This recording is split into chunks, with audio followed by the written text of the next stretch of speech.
This video's purpose is to do a quick physical comparison of the Samsung 3 Series Chromebook and Acer C7. Now there's some things you'll want to know right off the bat. The Samsung uses a mobile phone style processor and the Acer uses an Intel. Now where the Samsung has a max 16 gig flash memory hard drive, the Acer has a 320 gig hard drive platter style. Now let's just so first of all, they both run on Chrome OS, which will remind you of a tablet or a phone, but don't take that the wrong way. It has its own operating system. These do not have Windows, which is good and bad in a way. If they aren't running on Windows or Android or Apple's iOS, then they are introducing an entirely new operating system into the mix. Which means what? Well, there's no real app development or support for it yet. So if it makes up, let's say, at best 2% of the market, who's going to waste time coding for it, right? So you might be able to get Angry Birds, but don't think it'll provide the same extensive collection of things like Droid or iOS. Now, back to this comparison. The Samsung will be faster because of its flash-based drive, and the Acer, of course, a little bit slower. The price difference is $50 though, the Acer costing $199 and the Samsung $250. So honestly, if you're buying this device for portability, I'm not sure you really need 320 gigs of space. Truthfully, both of these are nothing more than web browsers with some word processing capabilities.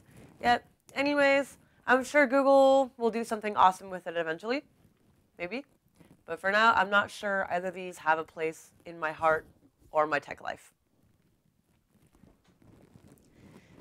All right, so let's do a physical comparison of these two, shall we? Personally, me, as somebody who types really fast and has done a lot of data entry, I see the Samsung as the better keyboard for somebody who does a lot of typing, writing, things like that. So the Samsung has a really, really streamlined keyboard display. You want to see down at the bottom, the Control and Alt keys have their own like undisturbed space that you know, these keys are so huge you're not going to accidentally hit anything else. It's the same over here, and the arrow keys. The arrow keys, you know, if that's something that you use a lot, I certainly do, are uninhibited by surrounding keys. Whereas, something I noticed on the Acer is there's a lot of keys that personally I wouldn't use. Like, I'm kind of a simple girl.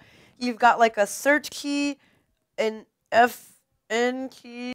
So not only do you have a very small Alt and Control key over on the left, but also on the right as well. There's these, you know, search buttons, and you have your function key, which toggles the you know, the functions up top on the F keys.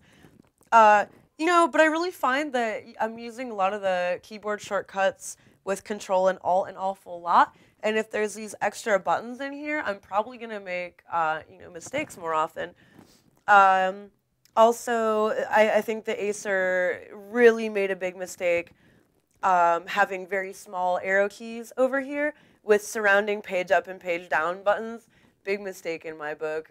Personally, I'm going to accidentally hit page up and page down and be really pissed off when I'm browsing a blog and it accidentally scrolls down like fucking 80 lines. That's going to make me angry. So you can see, in comparison, that when you look at the bezels, okay. So when you compare the bezel of these two laptops, you're going to see that the Samsung has a much, well, a slightly bigger bezel on the sides, whereas the Acer is going to give you a little bit more screen room. And yeah, you can also see here that the Samsung has, I'm trying to like push this together, there we go. The Samsung has a little bit bigger trackpad. Might not make much of a difference, but it's well worth noting.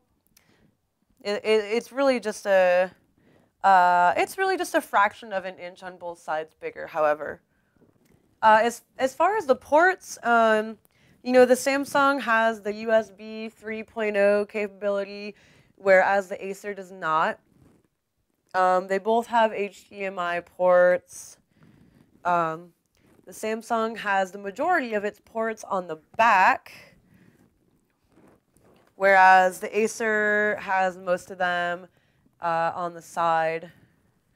I'm not sure, if that matters to you, but the Acer has the VGA cable and the Ethernet cable ports on the left side, whereas the Samsung doesn't have those at all. So you can compare the Samsung to more of like a phone or a tablet, whereas the Acer really has more capabilities as a laptop. Place them on top of each other. Laptop on laptop action. Sorry, I got a little distracted there for a second. So you can see that the Acer's a little bit bigger because probably because it has its own hard drive, so it's a little bit heavier as well. Whereas the Samsung uses flash memory only, so it gives it a little bit more of it's a little bit more razor thin. Also one small difference I noticed is the finish. The Samsung has the brushed aluminum finish, which makes it look, like it should be more expensive than the Acer. But really, they're both made of plastic, so I guess it's kind of don't judge a book by its cover. So thank you for joining us for the Chromebook review of the Samsung Chromebook and the Acer Chromebook. Don't forget to like, subscribe, and make any comments that you feel like. Razor with Bomb Geek signing off, and you stay classy, YouTube.